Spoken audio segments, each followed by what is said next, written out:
이 세상에서 가장 값지고 좋은 브랜드는 바로 여러분의 건강한 척추입니다. 안녕하세요. 간호사 박진영입니다. 오늘은 척추와 두통에 대해서 설명해 볼까 해요.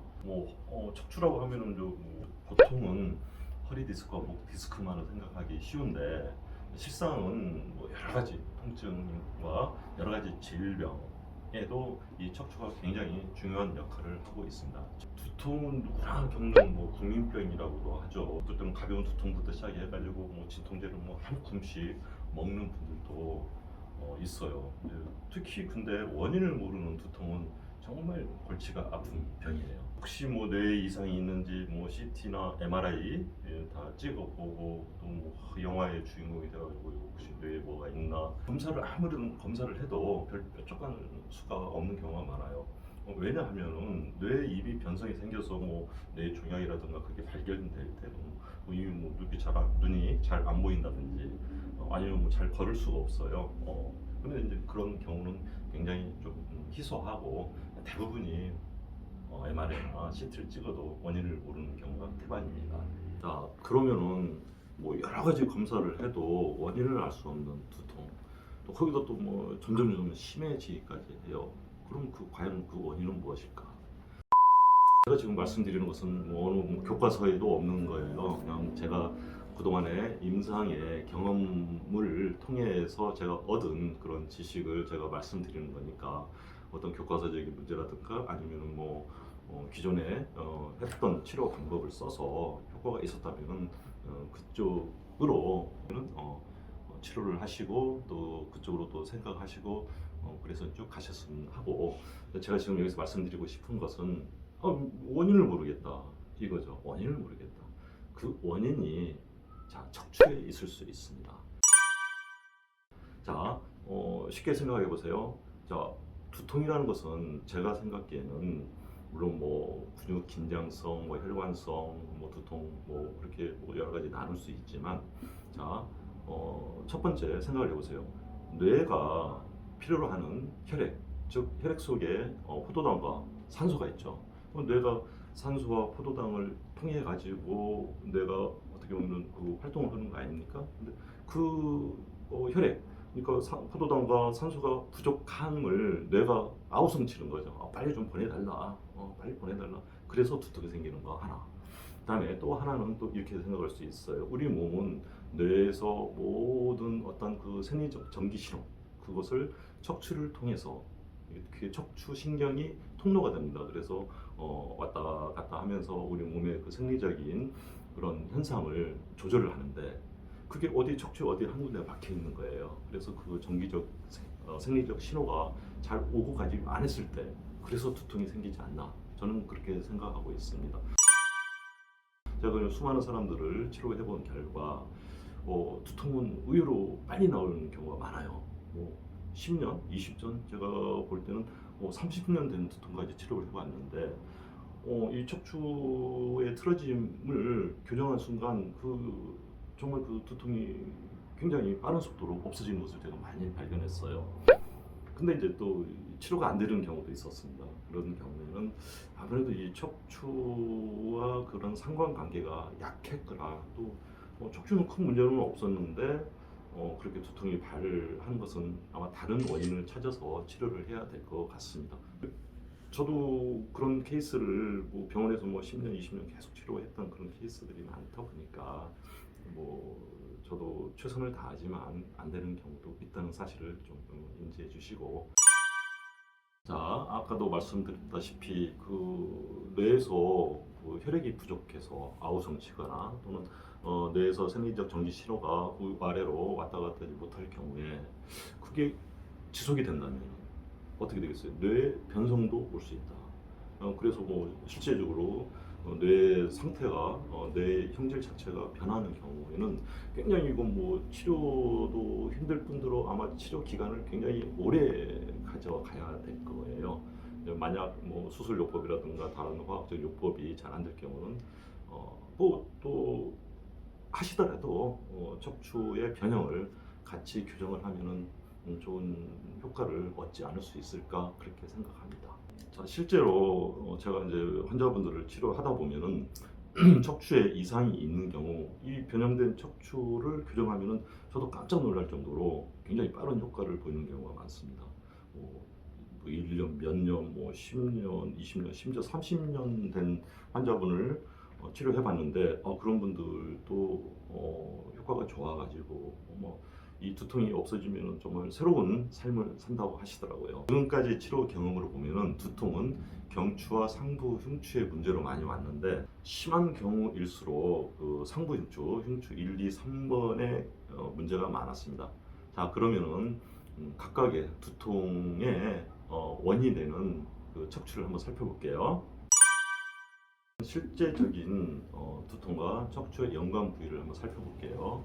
먼저 이렇게 이마 통증 쪽, 여기 뭐 상부 통증, 그다음에 이마 통증은 경추 1번에 문제가 많았습니다.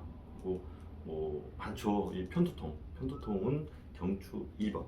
이게 2번이 이렇게 한쪽으로 이렇게 틀어져 있어요. 거기 틀어진 쪽으로 통증이 한쪽으로 통증이 옵니다. 뭐 속골도 아플 수도 있고, 뭐 겉통증도 아플 수도 있고, 그런 경우에 그 경추 2번을 교정하면은 뭐 통증이 아주 빨리 멈추는 경우가 꽤 많습니다. 그러고 이제 보면은 3번하고 4번에 문제가 있는 경우에 뭐 이석증이라고 하죠. 뭐 갑자기 팽 어지러우면서 그귀 쪽에 문제가 와서 하는 분들, 그런 경우에 3번, 4번에 문제가 있는 경우가 많은데, 이런 경우는 아주 심해요. 여기가 딱딱해 져 있거나 아니면 여기 틈이 있는 경우, 만져보면 틈이 있는 경우, 그런 경우는 굉장히 심하게 올 수가 있어요.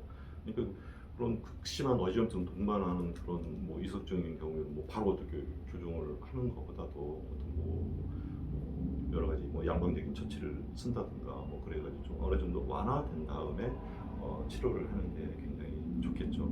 결국은 흉추 1, 2, 3번을 같이 교정하고 여기를 치료를 해야 됩니다. 또 어떻게 보면은 뇌졸중이라고 하죠. 중풍, 뇌졸중이나 뇌경색도 보면은 또 7번에서부터 흉추 1, 2, 3번을 같이 봐야 되는데, 이제 그런 경우는 뭐 여기가 이렇게 도드라져 가지고 있다든지 그래가지고 이런 경우는 그런 게 있죠.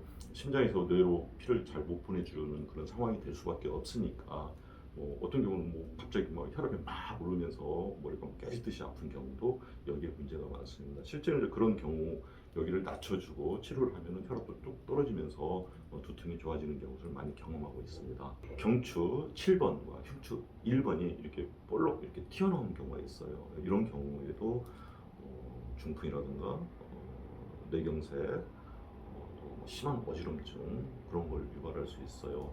그런 경우에도 아까도 말씀드렸다시피 흉추 2번, 3번까지 잘 치료를 해가지고 해야 되는데, 실상 뭐 중풍 같은 경우는 진짜 솔직히 아주 뭐 백병지장이라고 했습니다. 굉장히 힘든 병이죠. 그러니까 이런 것들도 어떻게 보면 좀 소홀히 지나치지 않는 정말 중요한 부위니까 항상 유념해서 살펴보시기를. 뇌에서 생리적 전기 신호가 밑으로 잘 내려오지 않으면은 그런 경우는 이렇게 설명할 수도 있어요. 우리가 명절 때 시골에 내려가잖아요. 뭐 목포, 뭐 광주, 뭐 부산, 대구를 내려가야 되는데 고속도로 꽉 막혔어요. 이 만남의 광장을 가야 되는데 만남의 광장이 원래는 8차선이야. 이제 조금 빠질 거 아닙니까? 근데 이제 어떤 상황이 돼가지고 그게 2차선이나 1차선으로 좁아져 있단 말이죠. 내려갈 수가 없어요. 그러면 어떻게 되는 거예요? 아휴, 뭐 집에 계신 어머니 아버지도 생각이 나지만 어쩔 수 없이 다시 집으로 가는 경우도 있잖아요. 저도 한번 그런 경우를 당해봤는데 정말 그런 경우에도 이런 두통을 유발할 수 있다. 얼굴이 대부분이 붉어요. 요즘 현대인들 얼굴 붉은 사람 굉장히 많이 있잖아요. 얼굴 붉고 어떻게 보면 목도 이렇게 좁아지고 이렇게 두꺼워지죠. 좁아지고 두꺼워지는 경우가 많이 있습니다. 이런 경우 교정을 잘하면 목도 좀 얇아지면서 이 겉살도 없어지고, 그다음에 참 이 재밌는 게 뭐냐면 얼굴이 뭐 거의 다 깨끗해져요. 붉은 기운이 없어진다는 얘기죠. 근데 저는 이 붉은 기운이 한의학적으로는 화로 보죠. 불화로 보는데 그 불화가 아니라 내려가지 못한 생리적 전기 신호가 뭉쳐가지고 그게 굵게 위로 역류하지 않나, 저는 그렇게 생각합니다. 현대인들은 오랫동안 뭐 오랜 시간 동안 앉아가지고 뭐 컴퓨터하고 뭐 핸드폰 사용 그런 걸 너무 많이 하잖아요. 그러니까 어쩔 수 없이 이 등하고 목이 딱딱하게 굳을 수밖에 없습니다. 물론 그 이전에는 뭡니까? 골반이 올라간다고 제가 자꾸 설명드리죠. 그러니까 골반이 올라가고 등이 굳고 그러다 보면 일자목이 되고 그다음 머리가 앞으로 가서 문제가 되는 경우 굉장히 많습니다. 그리고 뭐 오늘 그 어떤 환자분이 와서 재밌는 얘기를 하시대요. 그분이 연세가 드셨는데 그 목사님이 그러시더랍니다. 그 지근, 그러니까 빵지자에다가 뭐 가까운 근자를 쓰겠죠. 지근하면 안 된다. 그게 뭔 말이냐면 지근, 땅이 어떻게 보니까 땅이 굽어져서 땅이 가까워지면은 이게 무덤에 들어갈 시간이 가까워진다는 거예요. 그게 저는 야 이거 제가 그래서 제가 진로 기획 때 적었어요. 지근. 아 정말 좋은 말입니다. 저도 예전에 뭐 책을 통해서라든가 뭐 말씀을 드리잖아요. 고개를 이렇게 숙인 상태가 가장 안 좋은 상태다. 그것은 나이가 늙었다는 거예요. 요즘 젊은 사람들, 학생들 정말 안타까울 경우가 많습니다. 절대 땅으로 가까이 돼서는 안 됩니다. 결국은 인간의 삶은 중력을 이겨내는 거예요. 나이가 들면 전부 다 중력 때문에 다 늘어지잖아요. 뭐 살도 늘어지고. 절대 그러지 말고 골반을 내리고 등을 펴서 머리를 위로, 그래서 키를 키워야 됩니다. 그 속에는 결국은 척추에 답이 있습니다.